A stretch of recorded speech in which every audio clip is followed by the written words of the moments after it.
day drink.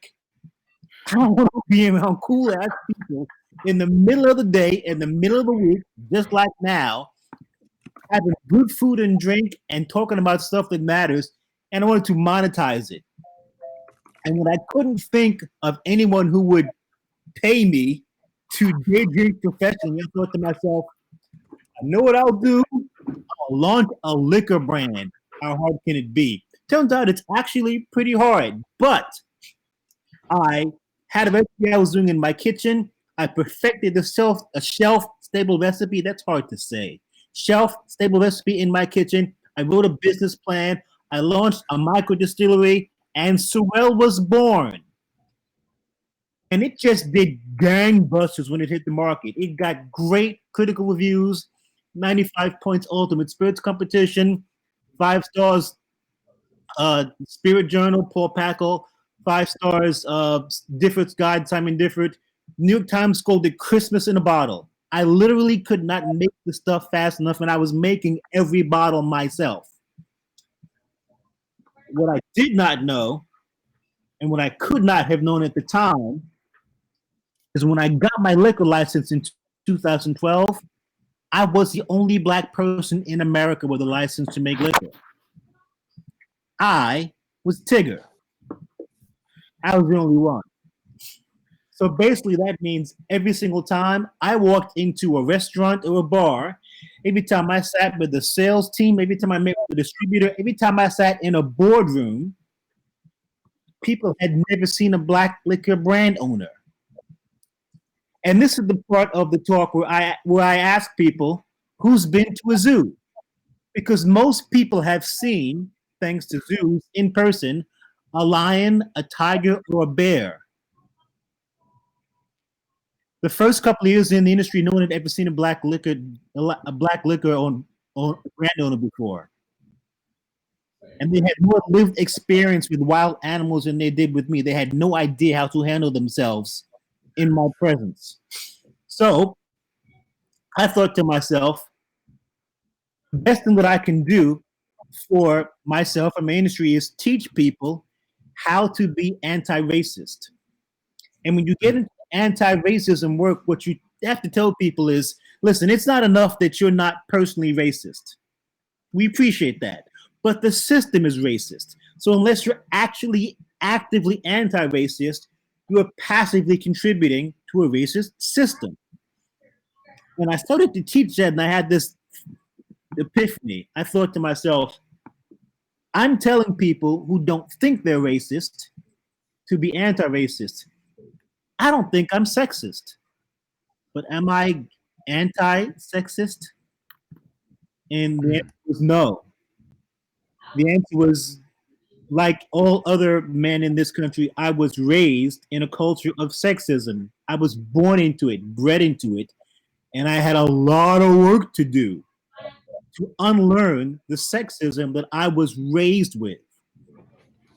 And if I was going to ask people to be anti-racist, the least I could do was learn how to be anti-sexist as well. And once you have that epiphany, it opens up the entire spectrum for you of the axes of oppression and privilege.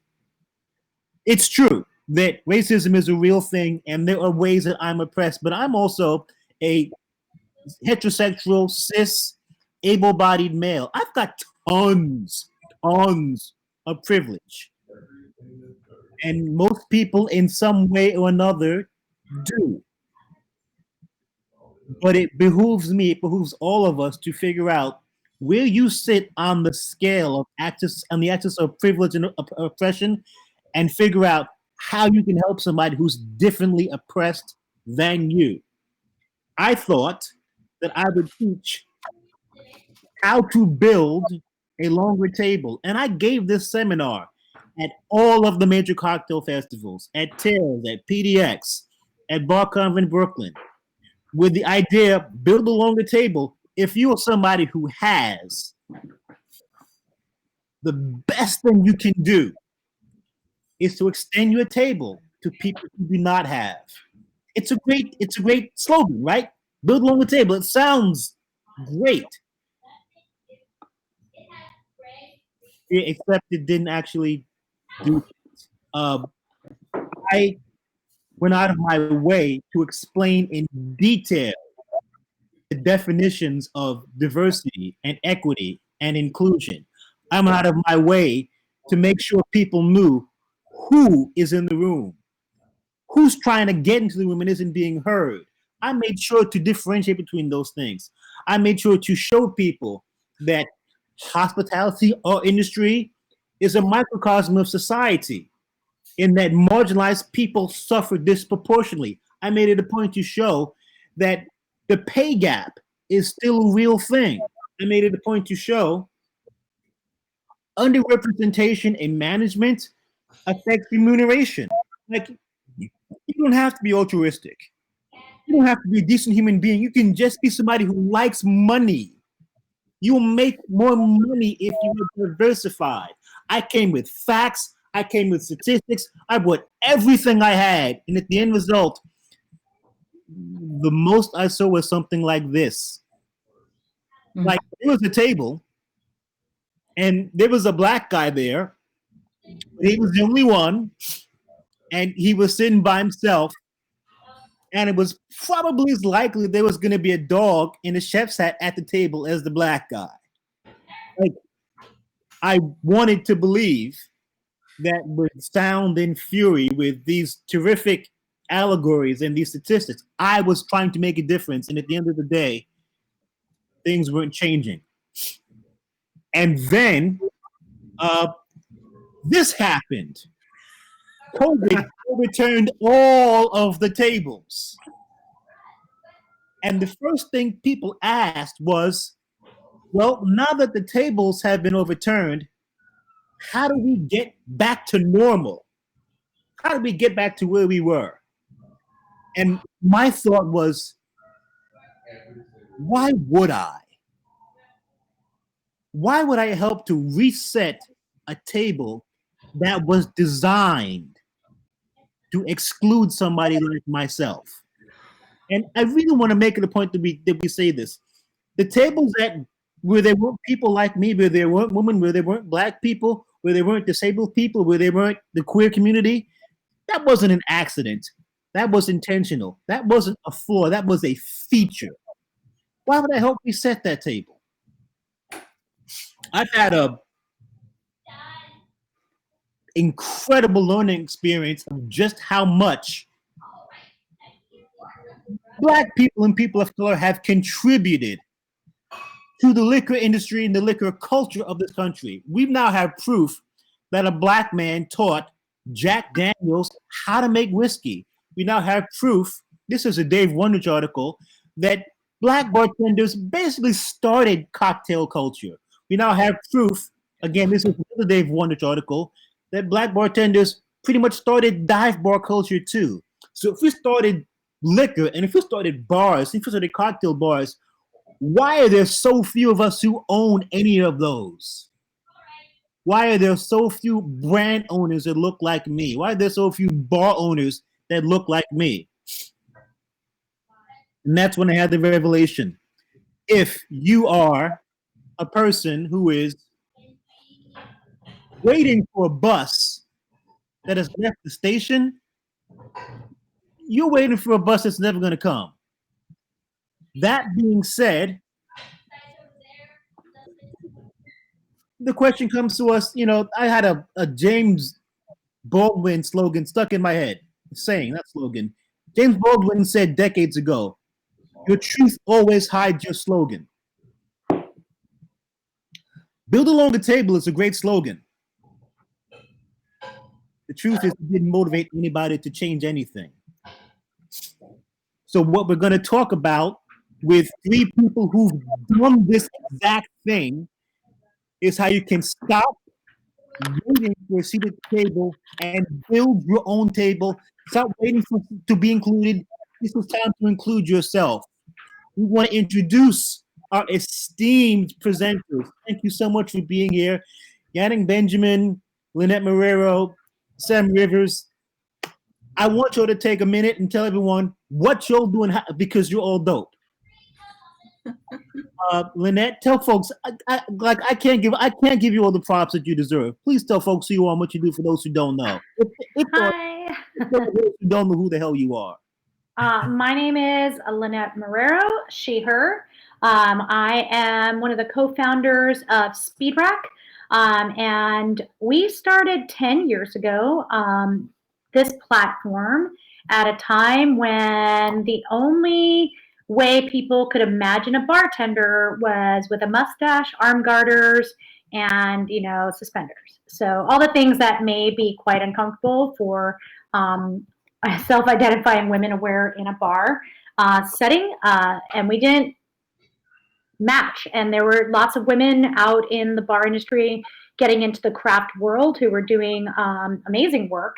And I had started meeting a lot of them through some activations I did with LUPEC, and we started SpeedRack as a vehicle to create a platform, an out platform, to say, hey, here's all these amazing women in the industry. You may not know them. You should look at them, watch how badass they are, and hire them. So that was something that we did to create that community and to build our own way of showcasing what we're doing. And while we're at it, because this was part of the ethos and things we were doing with other events, we also decided that as we did that, we would invite people to come in and take part in charitable activity by helping us raise money to fight breast cancer. So we've raised over $1 million globally. We've expanded to 6 different countries over the years, and we have been able to build a really wonderful global community of peers mentoring each other through the SpeedRack competitors, and those get involved in it. So thank you so much. Nutshell. Samara Rivers, please tell the folks who you are and what you do and why you're so dope. First of all, thank you, Jackie, for having me be a part of this conversation. For the second time, we were definitely, Yannick and I were, sitting at the table with you last year in New Orleans, talking about building this longer table. And you're absolutely right. 2020 is the year to build your new table. So I appreciate being able to carry on the conversation in a new perspective. And like I told Lynnette earlier today, the first time I've ever been this sober during a Tales conference. So this is how am I drinking? I'm the only one drinking. No, I'm not going to say what's in my coffee mug. So, but no, truly, thank you so much for having these very poignant conversations this year, especially about having a new table. My name is Samara Davis, and I started Black Bourbon Society 4 years ago, back in 2016, when I realized there was a need for more diversity and inclusion, especially when it came to marketing to consumers of color. So that's how I come to this industry. I come to this industry as a consumer, as someone who has worked with brands and creating direct consumer marketing events for other consumers, and just realizing that we really weren't a part of the target audience. And we were often an ignored consumer base for the spirits brands. And through our work with Black Bourbon Society, we have definitely proved the point that African Americans not only drink liquor, but we support this industry heavily. African Americans spend about $3.5 billion a year on wine, spirits, and tobacco. But that we also like premium spirits, which is also a part of the, the misconception and the stereotypes that have often been given to communities of color, that they enjoy very reasonable rot gut liquor. And that's absolutely not true. We don't drink it if it comes in a purple bag. No. Well, that's a whole nother seminar, and we'll have that discussion another day. But consumers of color really do enjoy being catered to like other consumer groups do, and we really do like premium, nice things. That's the best way I can say: premium, expensive, quality, high quality liquor products, as amongst all other products and that are available to our communities of color. So I started doing that work 4 years ago. I think we've proven the point that African American consumers particularly are worthy of the brands recognizing and investing dollars, especially when it comes to marketing in a genuine manner, not stereotypical. But that isn't enough. And in late 2019, headed into 2020, before the world flipped its own table, we started a nonprofit organization called Diversity Distilled that takes a deeper look at diversity, equity, and inclusion within the corporate structures of these liquor brands and corporations.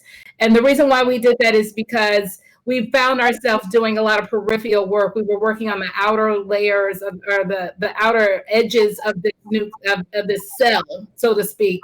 And we were making change with sales reps on and off premise. But really, when it came down to making those decisions on who, how, and who we marketed to, it was internal. Right. And so Diversity Distilled wants to get down to the nucleus of all of this and look to see how can we be more diverse and inclusive in the executive boardrooms, and these who's making these key marketing decisions, these key leadership decisions, not only as they apply to marketing and advertising, but also staffing within these organizations.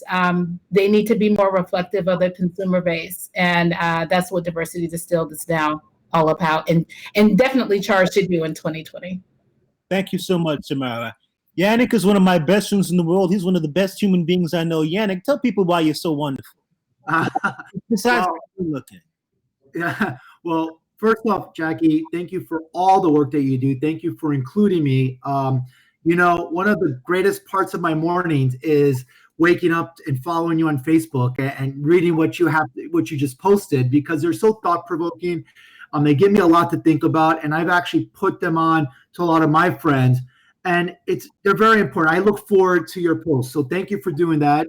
Lynnette, great to see you. Samara, thank you so much. It's really exciting. Yeah. Myself, Yannick Benjamin, I started a nonprofit in 2012 called Wheeling Forward, and we focus on people that are financially insecure, but that are in the disability community. I myself, I have a disability. I was in a car accident in 2003 that left me permanently paralyzed. I started in restaurants at the age of 16 years old.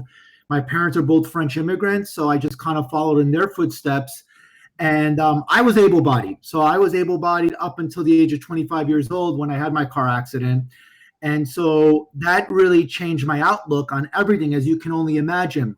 But the one thing that really changed for me was, while I was in the hospital or in the rehabilitation, myself and this other gentleman who would soon be my best friend, we started a nonprofit. His name is Alex Olagudin.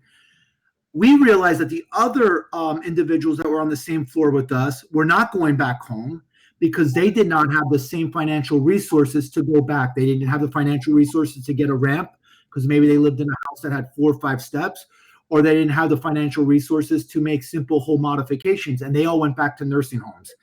And we just thought that was just absolutely terrible because Medicaid or Medicare would not pay for those type of things. However, they would pay for these individuals to go to nursing homes and be happy to pay over $20,000, because that's what it costs, $20,000 a month almost, to have these individuals in nursing homes. So listen, I'm not a conspiracy theorist, but it's absolutely corrupt. It's absolutely wrong.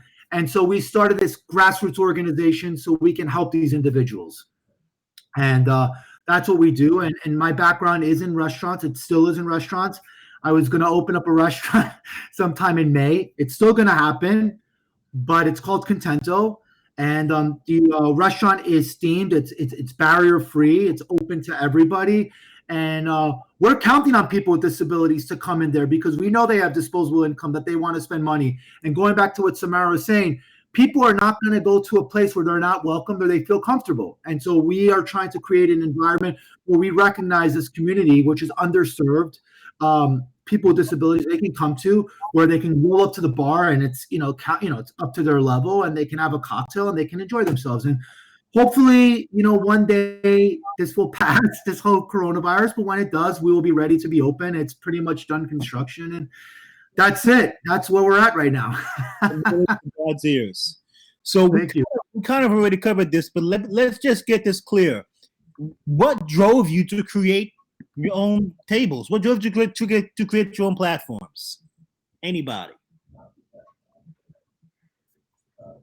Well, I kind of brought it up earlier. I think what happened was, and actually kind of what led to it, was I think the first thing is recognizing the problem. And I think to your point, sometimes you don't realize there's a problem until you're faced with it.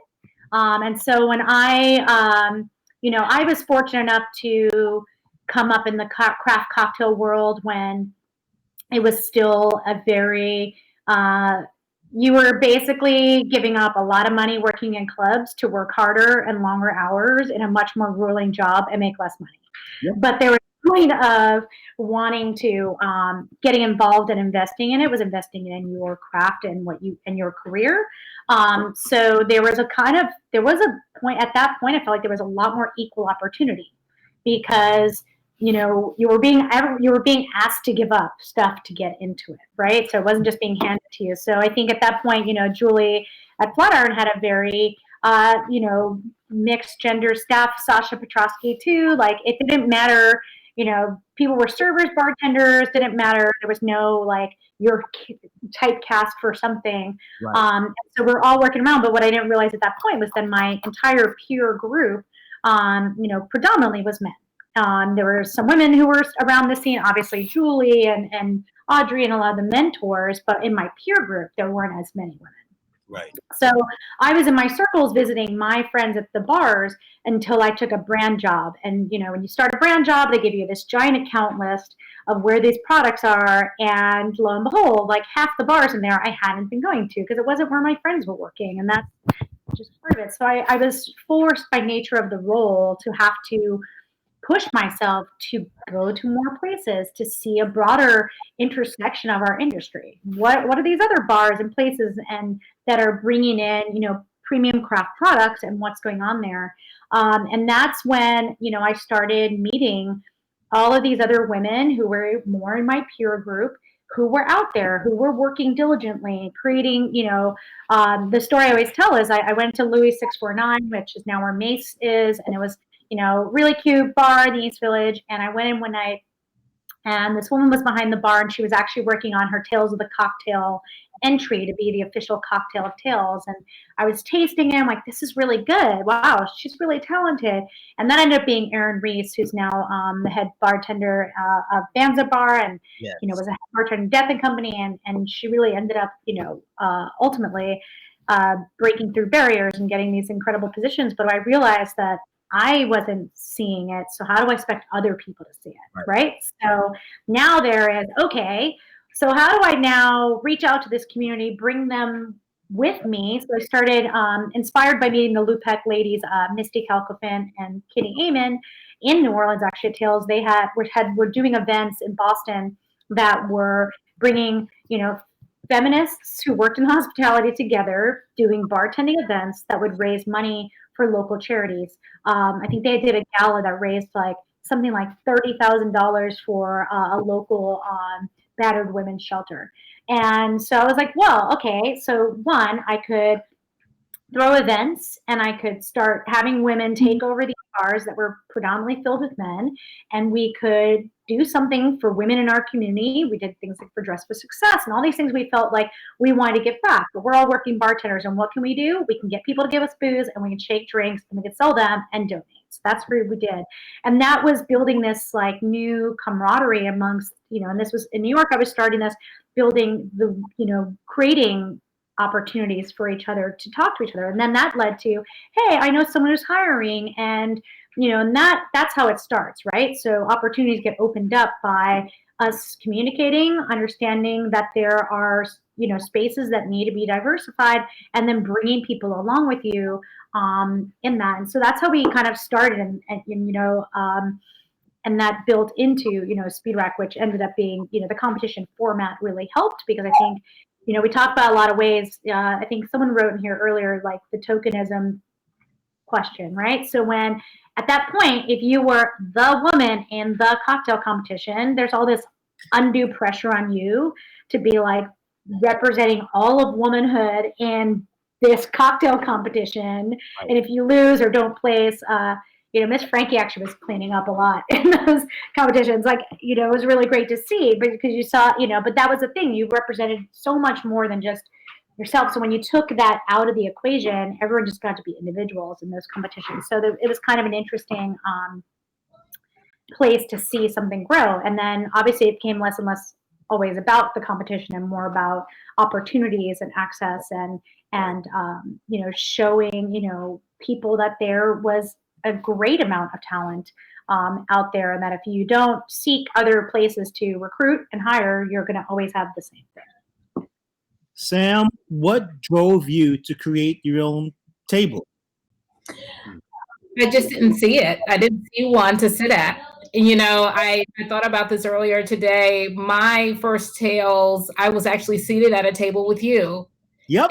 And we were sitting at another table with a bunch of other dope, individuals, bartenders and brand reps and people within the industry. And we were kind of thrusted and forced together because we needed to solve a D&I issue way back then.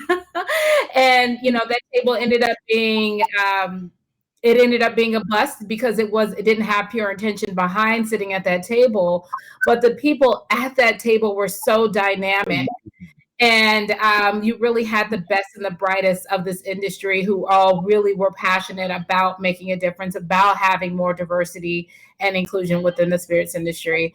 And so I was inspired. I started BBS before then, but sitting at that table, getting a chance to consistently connect and talk with you, Jackie, who is just a dear friend and an inspiration, and Colin and Tiffany Barrier, Dame Tiffany Barrier now, so it's like so many people were sitting at that table who really encouraged me to keep going and see it through. And so, like I said, when I started Black Bourbon Society, it was really about just proving that African-American consumers existed. And that's how I felt. I felt like we didn't exist and we weren't being recognized. And if we were being recognized, we were being misrepresented and we were being stereotyped. And it didn't show who I was as an African-American woman who loves whiskey, who loves bourbon and all spirits. And I really wanted to prove to the industry that I existed and that there were people like me across the country who existed. And so 20,000 members deep, I think we've made our point that, we exist. And that the one thing you cannot say about women or Black people is that we do not drink. That's true. I mean, that goes back to African rituals. We're like throwing out some for the ancestors, but we definitely drink, and it just feels. It felt like we were being ignored, that we were being underappreciated. And I really wanted to be seen and heard. And I think all communities of color and women and LGBTQIA, we all want to be recognized for who we are in this industry. We want to be valued customers. And so that was the work that I did with BBS. And again, just through my work with BBS, that has and continues to inspire me to build a new table. Yeah. And that's just from being in this industry and from learning the players of the game and learning the hierarchy and how this industry works. The relationships that we have with the brands, we had advocates who would help push our mission up within their organizations. But when it came down to producing some of the campaigns and events that we wanted to do, we always got the short end of the stick. We were always what was left over in someone's budget for the season.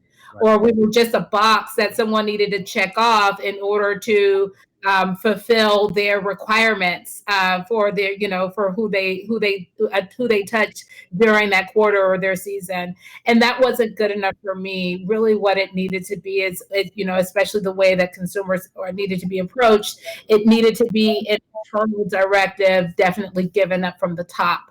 And, don't call me after the fact, I think it was San Antonio Cocktail Conference. We had a conversation about commercials and about the brands who put on these commercials that aren't always thought through.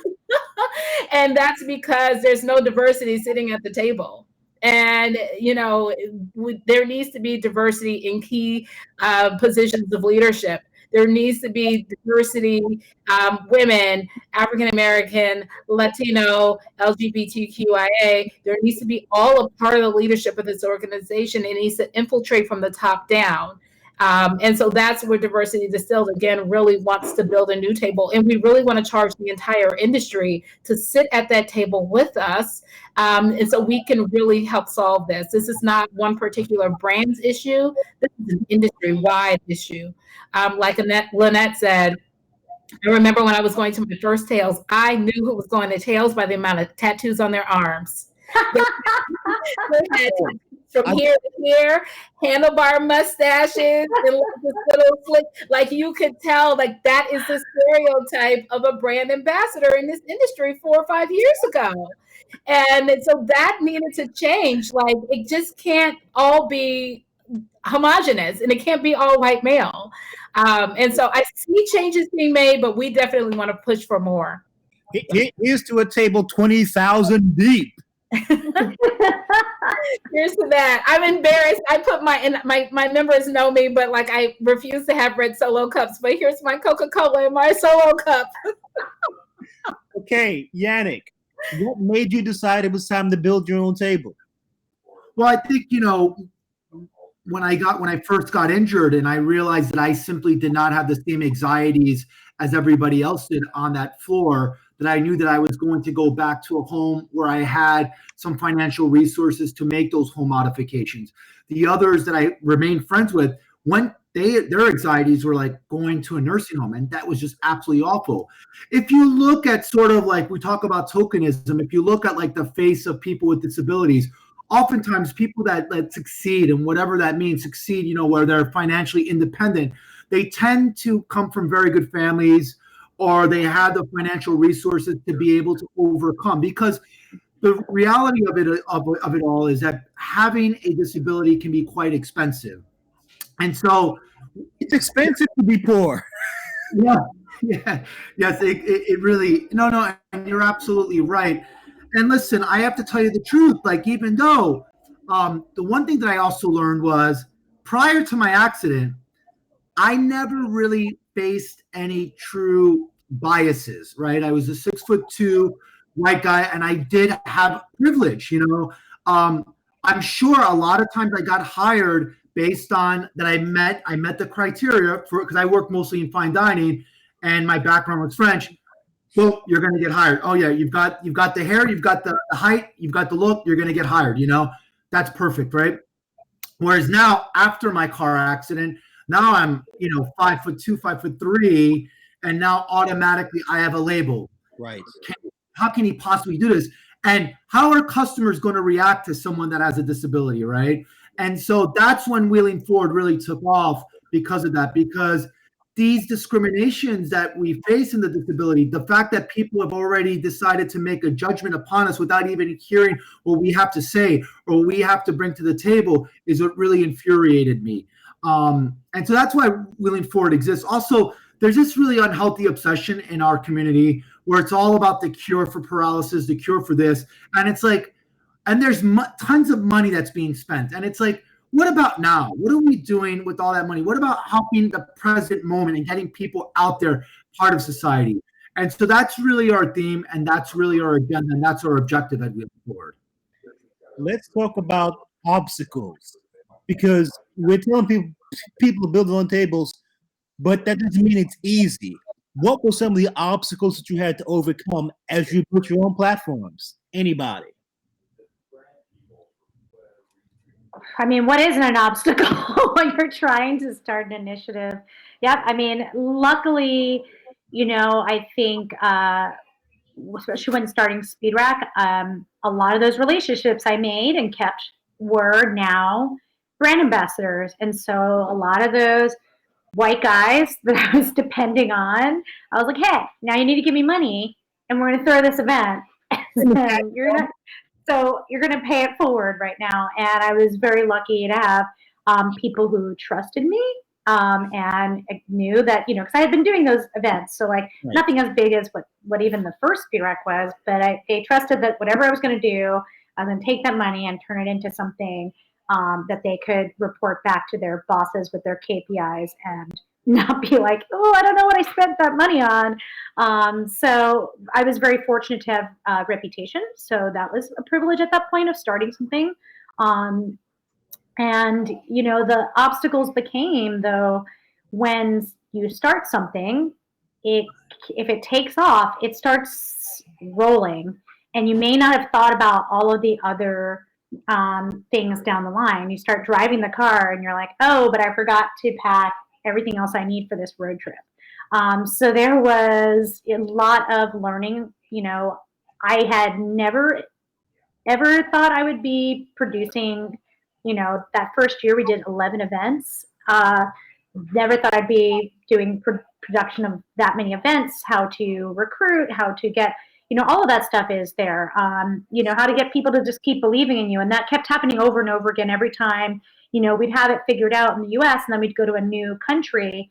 And, we were one of the first events that challenged all portfolios to play together in one space, which really wasn't heard of before. It was like everyone had their own competitions or their own things under their umbrellas, but no one came together to represent what we actually have at a bar, which is a place where lots of different companies and brands all participate in a space. And we're like, well, to reflect a true bar environment, it's going to take more than just one portfolio. And so that was something that we had to build. And every time we opened a new country, those conversations would happen over again, where it's like, what do you mean there's going to be a competitor's product? I'm like, not a direct competitor. It's not like, it may be a gin. I'm sorry, you have a gin in your portfolio, but your gin chose not to sponsor, someone else's gin is. And, because we don't just want to do a cocktail competition that's based on actual classic cocktails if we don't have the actual ingredients. It can't, it's not normal. In most bars, you only get whiskey drinks called all night. You have other spirits. So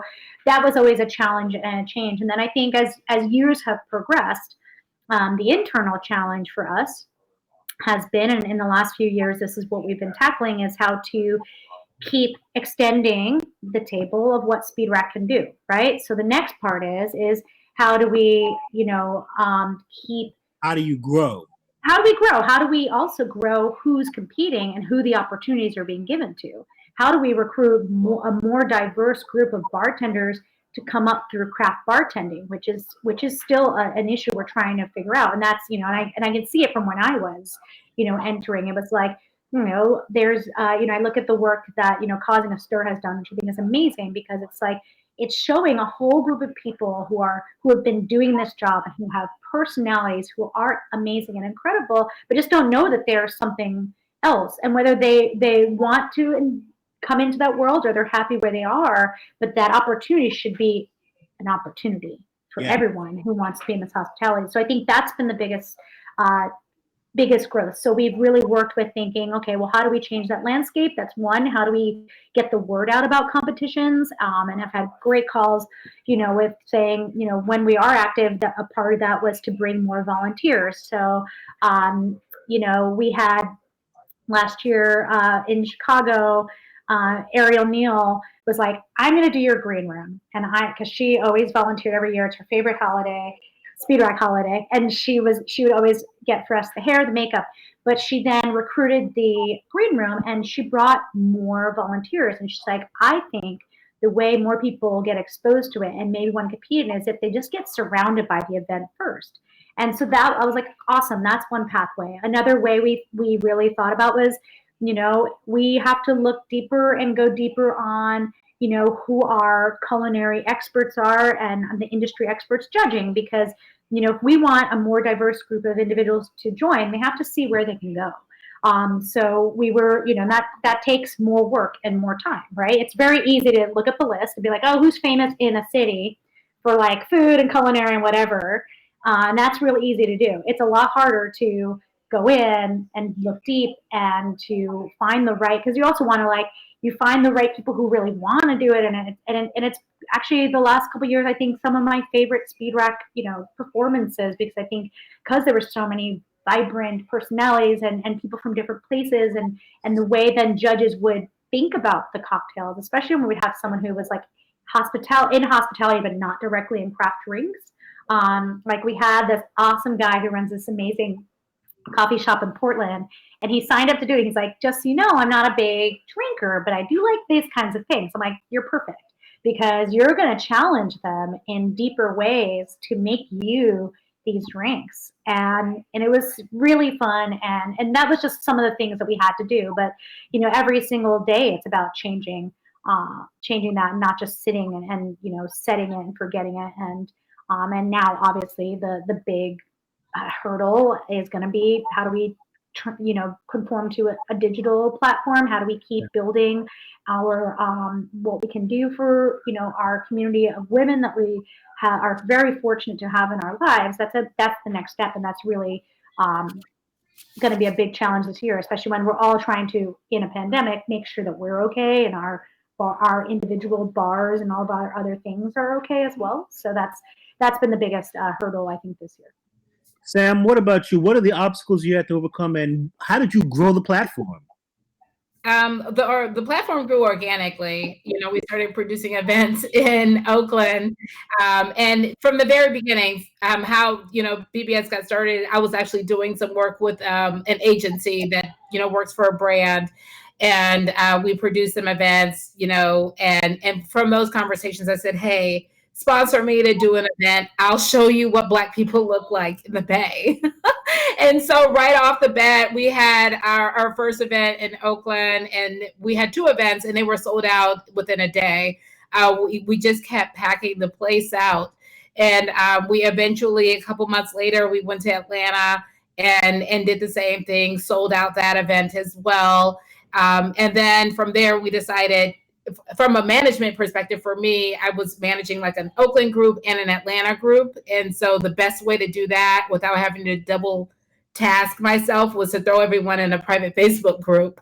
And so from there, so I use Facebook just as a way to communicate between these 2 chapters. And from there, folks just started inviting their friends, who then invited their friends, and it exploded.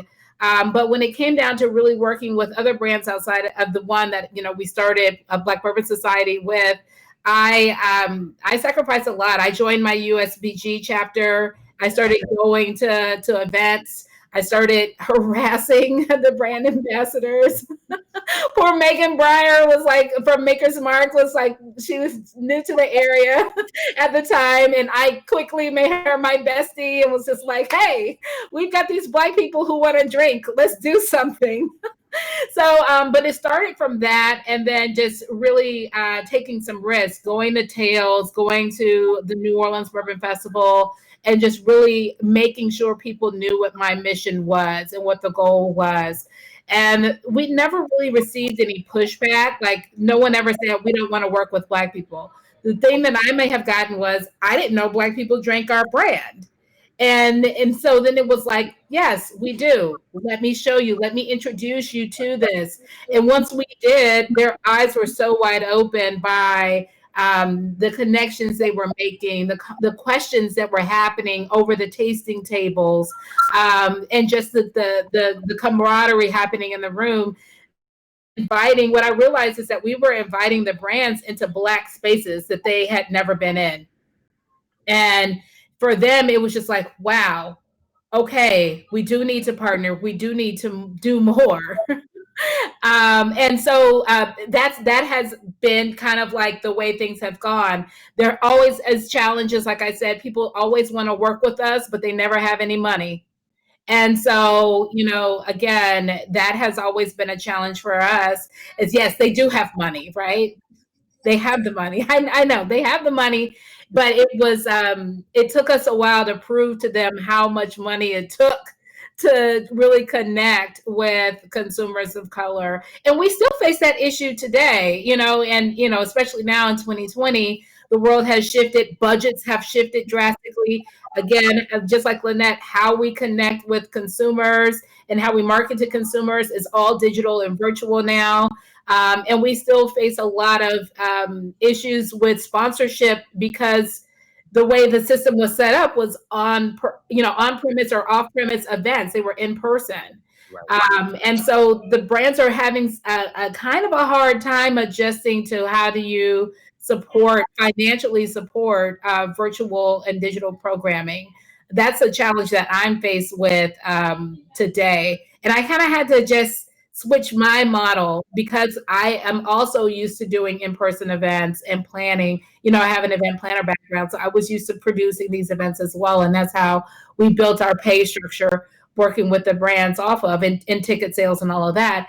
But now now I'm having to have influencer conversations because they pay for influencers, but the brands never considered me. I don't know about for you, Lynnette or Yannick, but the brands never considered me to be an influencer, you know?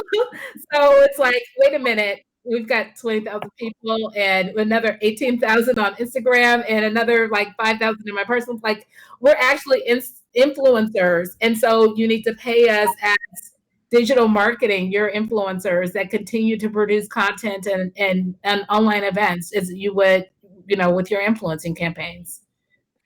Yannick, same question. What were the obstacles you had to face, and how did you grow the platform? Yeah, thank you for asking me that, Jackie.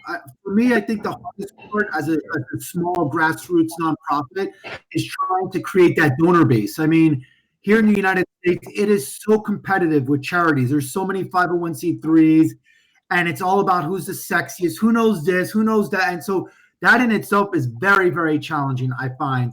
But I like to consider myself an incrementalist, meaning that I like to create, you know, a donor base that's going to be there through thick and thin and stand by me. Not the kind of wham bam, oh, we just donated once and we'll see you later. Right. So that was just through time and cultivating them, sending personalized emails, you know, directly. Like if it was to you, it was personalized to Jackie. If it was personalized to Lynnette, it was going to be directed to her as well. So that's how we did it. I mean, listen, every year brings in a new challenge. What has happened for 2020 is something that's unforeseen. And I would say, you know, I'm in the same boat as Lynnette, where we rely on, you know, in-house events where people are actually there. That's what creates the energy. So we have these incredible wine events that, Jackie, you've been to some of them. I've had to cancel. Thank you. We've had to cancel 5 of them, which would have generated anywhere from about $300,000 to $500,000, which is a lot of money for a small nonprofit, you know. And then on top of that, we would get grants, but people aren't giving the same kind of grants right now. Some government aid. Well, the government's tapped out. So those have been major issues going forward. The hardest thing that I will tell you that I always get really conflicted on. Interestingly enough, if anyone knows me, they know where I stand with my politics, right? And I'm a big political junkie. And, you know, it's one thing to get money from someone that believes in small government, you know, and, you know, fiscal responsibility and all that. When ideology comes in part, and then they're ready to give you money, and you're like, shit, what the hell do I do right now? What do you do in that situation? And that is something that I battle with constantly. Now, of course, there have been people where I have like not taken money from because you just can't. You can't be a nonprofit where I would say about 90% of the people that we actually serve are Black and brown people, you know. If it's someone that's, you know, more on the centrist side where they're a Republican, but you know they're progressive on social issues, I have no problem with that. However, when you start going into the ideology of insanity, when you're denying climate change, when you're kind of justifying some of what's happening with police relations with certain communities, you know, then I have a problem with that. And it's tough. It's not easy because at the end of the day, you're like, if you take that money, you're still going to translate that and you're going to make a lot of positive good. But so you've got to like question that every single day. And it's not easy. No. It's easy to judge from the outside and have your own opinion. But when it actually happens to you, it becomes a whole other ballgame. Very different. Let's move into the final stage of this. We're going to reverse the order. Yannick, you can give people who are ready to start their table a piece of advice. What do you tell them? What I would tell them very simply is to have empathy. I mean, let's not lose empathy. And I think AOC, Alexandria Cortez, she said it best, you know, and I'm going to paraphrase that. It happened a few weeks ago when that congressional leader called her an effing, you know, I don't need to say it, but he completely insulted her. And she was so eloquent. She spoke in Congress and she said, just remember, like, if you have a problem with me, it's one thing. but just remember, I'm the daughter, you know, of a hardworking father. I'm the daughter of a hardworking mom. And I think we have to start really thinking about that. We have to humanize situations. And I think we've completely lost touch in that. And so sometimes even myself, and I think we've all been there, sometimes we get frustrated and we lose sight. But I think we've got to dig deeper and really understand the layers of why people are the way they are, and just have empathy. Let's not lose that touch, please. Thank you. Sam, we just got the 10-minute warning, so you can tell people they want to come to you for advice. What do you tell people who are trying to start their own table? What's your advice to them?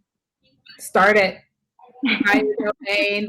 There's nothing that is preventing you from doing it. Start the table and just start telling everybody and sharing your passion with as many people. You never know who's going to be able to help you along the way. And just never take no for an answer.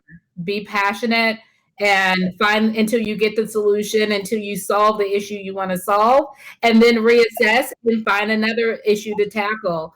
But the work has to happen. And if you've got the idea, then you've been charged with leading it through. Yes. So do it. Don't think about it. Don't delay. Do it. Lynnette, you can tell people who are trying to start their own table a piece of advice. What do you tell them? Ask for help and don't be afraid to acknowledge the things you don't know. It's okay. We're not expected to know everything about everything at all times. And starting any of these initiatives takes a lot of time, especially, Yannick, 501c3 is really a lot of hard work. And it's not easy, and there are resources. So if you really want to go down that path, ask for help. There are lots of places you can go to get help on that. But you always don't have to necessarily be a 501c3 as well either. So find out what the options are, really understand what you want to do with your platform, and you can have it be multi-pronged at the end of the day. But yeah, that's the biggest one. I think, we all can't do it alone. It takes a lot of craftsmanship and a lot of people to build a table. So be open and honest with yourself and with everyone else too. So if we're going to tie all of this together, here's what we've got. These three, again, legends who built their own tables all had things in common if you picked it up. Number one, they all identified a problem that no one else was addressing. Sometimes I see people who want to do their own thing, and their own thing doesn't look different than something that someone else is doing. I'm on record as saying this. If you're not solving a problem, you are creating a problem. So identify a problem no one else has seen and fix that shit. Here's something else everyone else did. Embrace your passion. Everyone picked something that was personal to them. This is hard. This is incredibly hard work.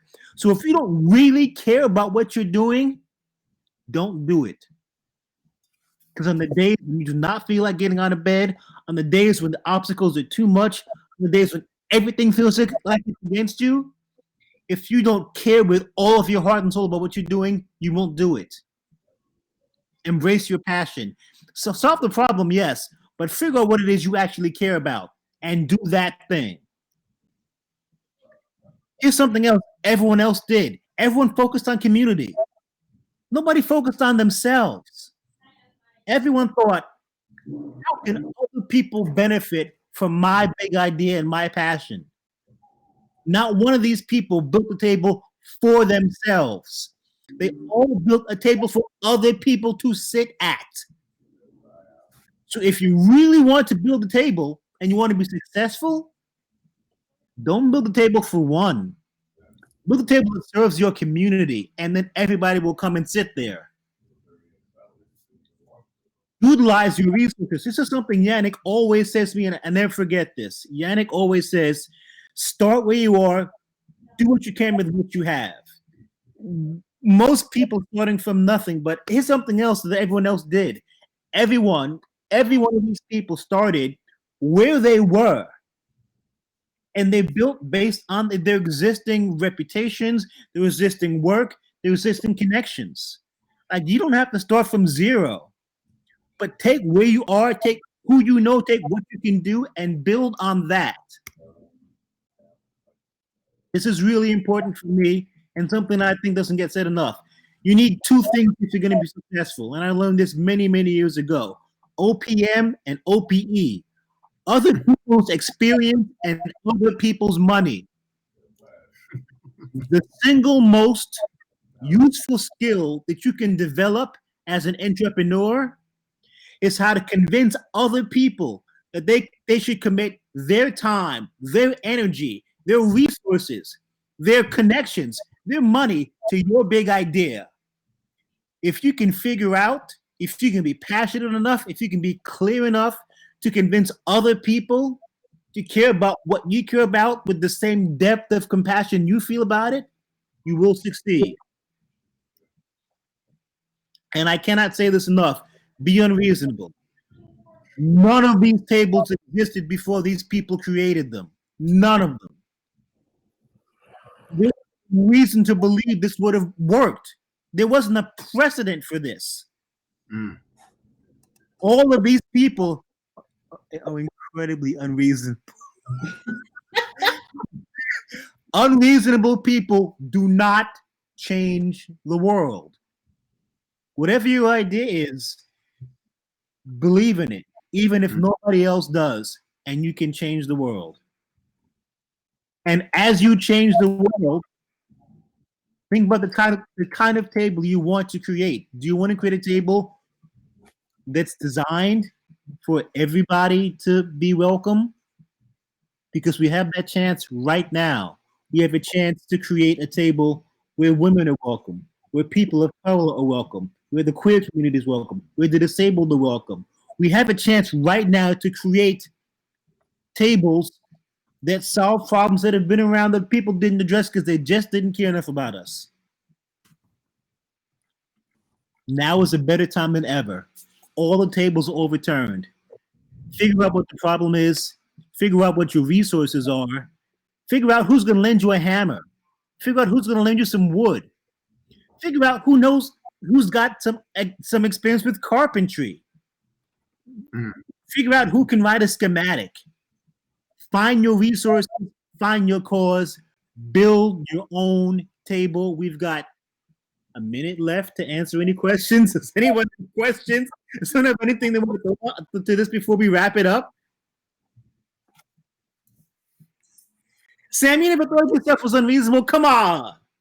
I didn't. I mean, I just that wasn't unreasonable. Give Black people attention for the money we spend. That's an unreasonable request. It is, I guess, but I thought I was worth it. So there you go. You were worth it. There's one quick question about how do you balance the amount of investment emotionally and time-wise you put into the community initiatives? Okay. Of all our own things going on. There is no balance. It's just like these become like the child in your life, the infant. They need to be nurtured. And I think Bridget Albert said it once. She's like, there's no such thing. It's just like which thing gets more attention at one time. And if you're doing these kind of passion projects, hopefully at some point they'll be you'll be able to bring the platform into your daily work life and use it that way, and to be able to kind of nurture it from other sides. But it's really hard because you end up saying it's like your full-time, part-time, or no-time job, and so it is difficult to balance that. I'm sure everyone else on the panel kind of feels the same way about that. Well, this is my full-time job. My work with Black Bourbon Society and with Diversity Distilled is my full-time gig. And, sometimes it's really fun and we get to play on the internet and wear makeup and do seminars and be on TV shows and impress. All of that looks very glamorous, but it's a lot of work. It's a grind. And and some of you all know my personal story. I've had to sacrifice a lot to get to this point. And yeah, but that's why I think, going back to Jackie's slide on, you have to be really passionate about what you're doing. If you don't have the passion to do this, then you can't really lead and build a table. But in the middle of the night, I have pulled more overnighters as an adult than I did in college ever. But it's pulling all nighters and meeting deadlines and just continuously recreating the wheel, trying to figure out, how am I going to drive revenue? How am I going to keep my members happy? How I need to respond to this, and I need to beg this brand for money. I need to justify money for this brand. Like the work never stopped. And then on top of that, you want to say, we're going to create a whole new nonprofit organization on top of that, because the industry still doesn't get the point. Yeah. And then equip yourself with the knowledge and the people, again, to help build up that execution. So needless to say, thank God I have a husband who became my partner in this business.